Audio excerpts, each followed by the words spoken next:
Is there a trick you have that you help that helps you reinvent yourself? Yeah, I think it's almost like I feel pretty good with my painting for a few months, and Mhm. then there's a break, and I think, oh, what kind of shit am I doing there? Yeah.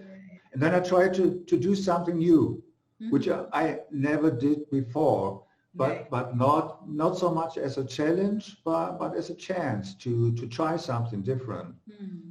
And this is pretty important for me. And so talking about style, um, there are some pretty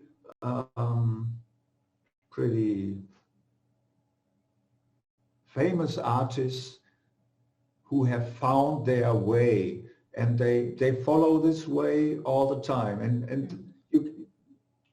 you can